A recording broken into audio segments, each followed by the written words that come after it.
안녕하세요. 저는 미국에서 평범한 가정을 꾸리고 있는 한 아이의 어머니이자 한 남편의 아내인 오펠리아라고 합니다. 안녕하세요. 저는 미국에서 평범한 가정을 꾸리고 있는 한 아이의 어머니이자 한 남편의 아내인 오펠리아라고 합니다. 저와 남편 사이에서는 눈에 넣어도 아프지 않을 사랑스런 딸아이 소피아가 있습니다. 소피아는 우리 부부에게 기적과도 같은 아이였지요. 사실 우리 부부는 수년 동안 난임으로 고통받던 세월이 있었습니다. 아이를 가지고 싶었지만 남들에게는 당연한 그 일이 우리에게는 불가능의 영역에 가까웠습니다. 그래서 어렵게 시험관 시술을 통해 소피아와 만나게 되었죠. 오늘 여러분들에게 말씀드리고자 하는 이야기는 소피아와 한국 여행을 하던 도중 겪게 된 충격적인 사건에 대한 이야기입니다. 우리 가족은 소피아의 4번째 생일을 기념으로 한국 여행을 계획했습니다. 그 많고 많은 나라 중에서 왜 한국이었냐고요? 거기에는 그럴 만한 이유가 있었습니다. 우리 딸아이가 한국의 케이팝에 푹 빠졌을 때였거든요. 다른 음악에는 반응도 하지 않던 아이가 유독 케이팝 음악만 나오면 따라 부르고 춤을 추는데 얼마나 귀엽던지. 사실 딸아이 덕분에 저도 케이팝에 빠진 케이스예요. 무엇보다 자극적이고 욕설만 난무하는 요즘의 음악들과는 다르게 가사의 내용이 너무나 매력적이었습니다. 자극적이고 욕설하지 않아도 이렇게 훌륭한 음악이 된다는 걸 많은 대중에게 알려주려는 것 같았죠. 이런 부분들도 한국이라는 나라에 대해 알아가면 알아갈수록 자연스럽게 고개가 끄덕여지는 부분이었습니다. 그렇게 한국이라는 나라에 우리 가족 모두가 매력을 느끼고 있을 때 남편이 딸의 4살 생일에 맞추어 한국 여행을 가자고 했습니다. 이때는 정말 꿈에도 몰랐죠. 한국이라는 나라에서 그런 일이 생길 줄은. 그렇게 우리 가족은 문화 콘텐츠로만 즐기던 한국을 직접 눈으로 보고 느낄 수 있게 되었죠. 한국에 도착한 우리 가족 모두는 설레다 못해 두근거리는 심장 소리가 귓가에 들리는 듯 했습니다. 마치 동경하는 우상을 만나러 온 사람들처럼 말이죠. 한국을 여행하기 전에도 다른 해외여행을 여러 번 다닌 적이 있었지만 이번에는 그 결이 달랐습니다. 심장의 두근거림이 그 반증이었죠. 떨림을 주체하지 못한 저는 가족들에게 저의 설렘을 전가했습니다.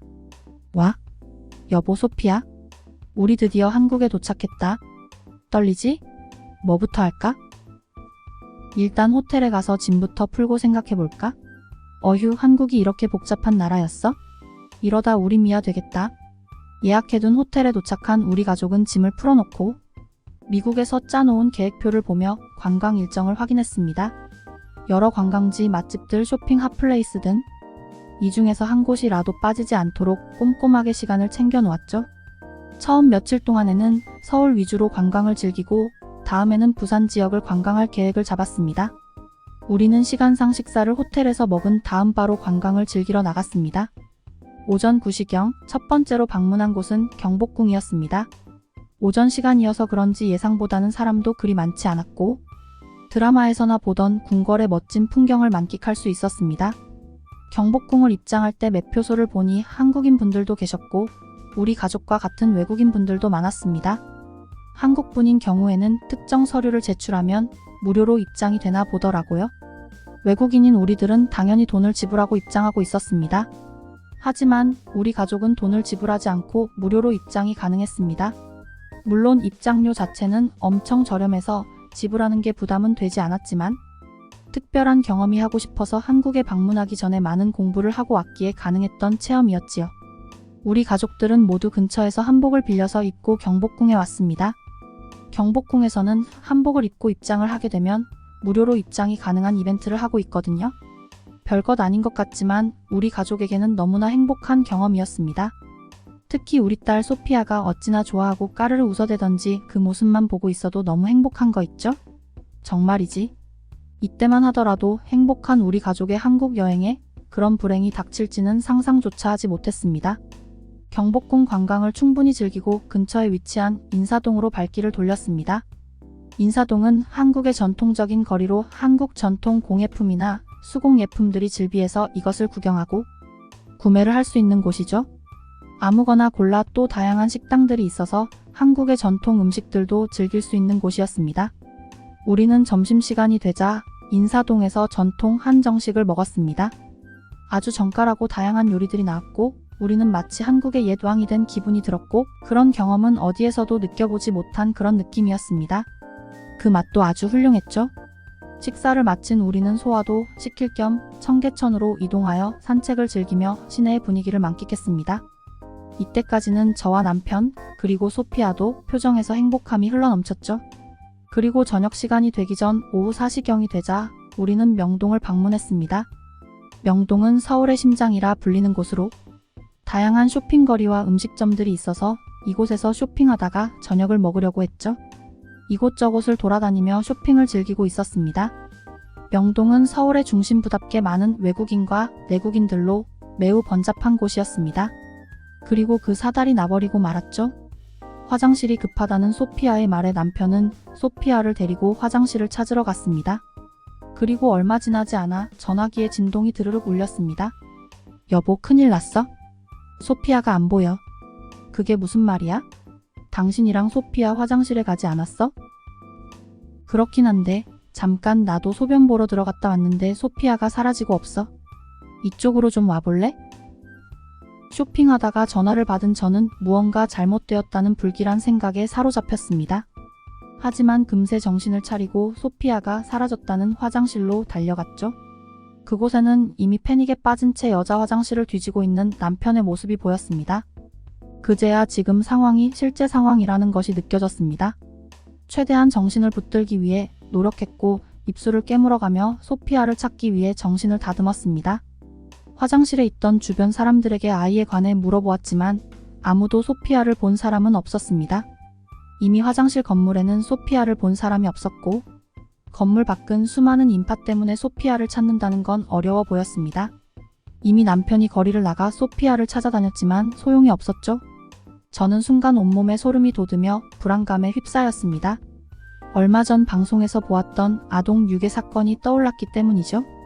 물론 그 사건은 미국에서 일어난 사건이지만 한국이라고 해서 그런 일이 없으리라는 보장도 없다고 생각했습니다.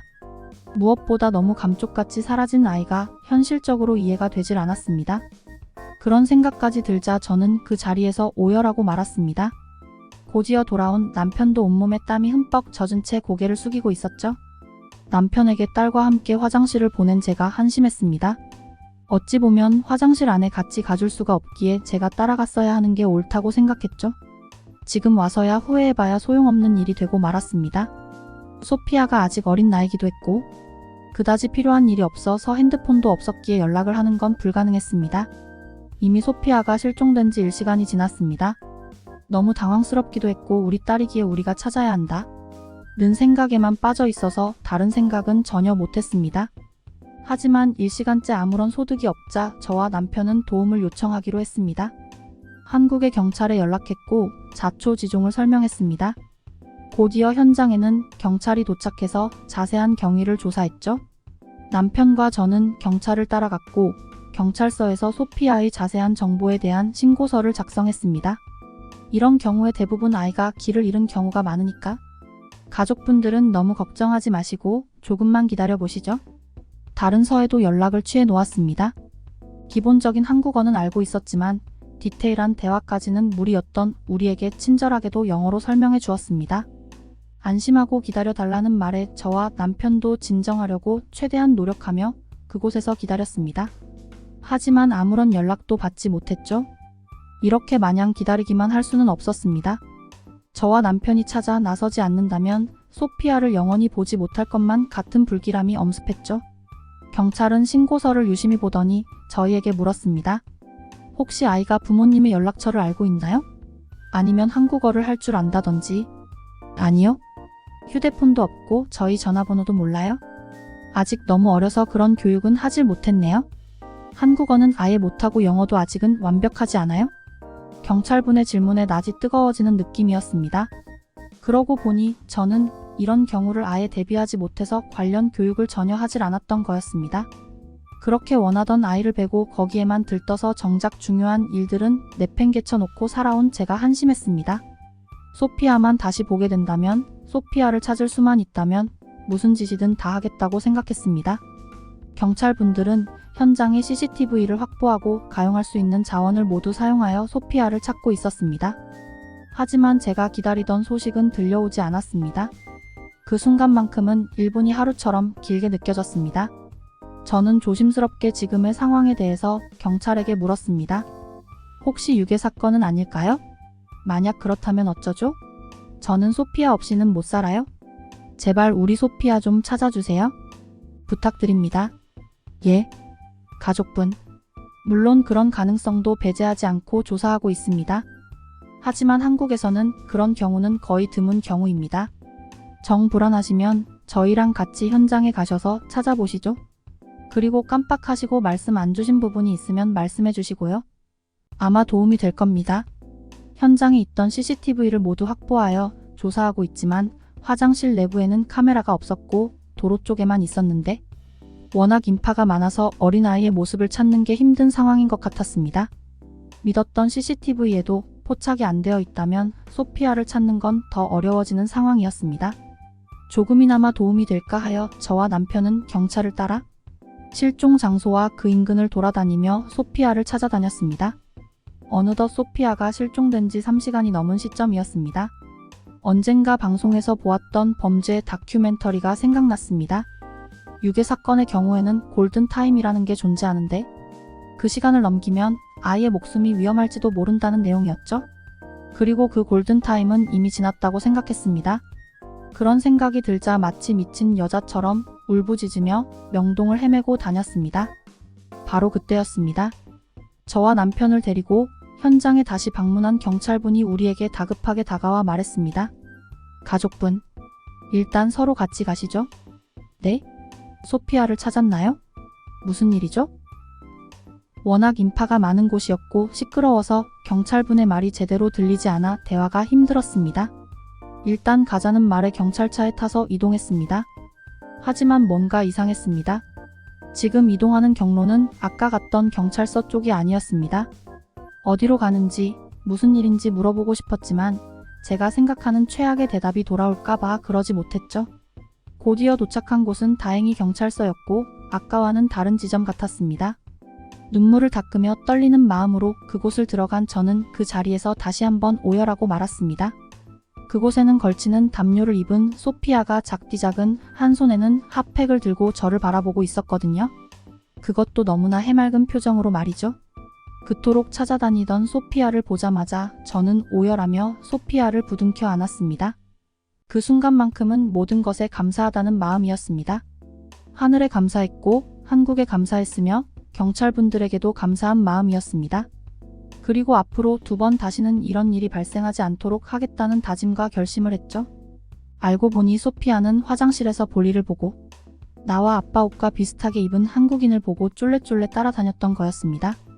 그러다가 길에 많은 인파 속에 길을 잃어버렸고 어떤 공원 같은 곳에 도착했다고요? 그곳에 있던 한 아이의 엄마가 소피아를 챙겨주었고 한국말도 못하고 부모님의 연락처도 모르는 소피아를 데리고 근처의 경찰서에 데려다 주었던 겁니다. 너무나 감사하게도 혹시나 아이가 추울까봐 소피아의 손에 미지근한 핫팩을 쥐어준 채로 말이죠. 그리고 그곳 경찰서에서는 제가 신고한 지점의 경찰서에 이 사실을 알려주게 되었던 겁니다.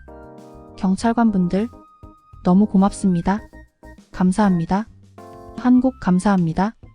아직도 감정을 주체하지 못한 저는 서툰 한국말로 감사 의사를 전달했습니다. 그랬더니 한국 경찰관분들이 껄껄 웃으시며 말씀하셨죠. 아닙니다. 저희가 할 일을 했을 뿐인데요. 그리고 한국에서는 유괴나 그런 범죄에 대해서 너무 걱정하지 않으셔도 됩니다. 아닙니다. 저희가 할 일을 했을 뿐인데요. 그리고 한국에서는 유괴나 그런 범죄에 대해서 너무 걱정하지 않으셔도 됩니다.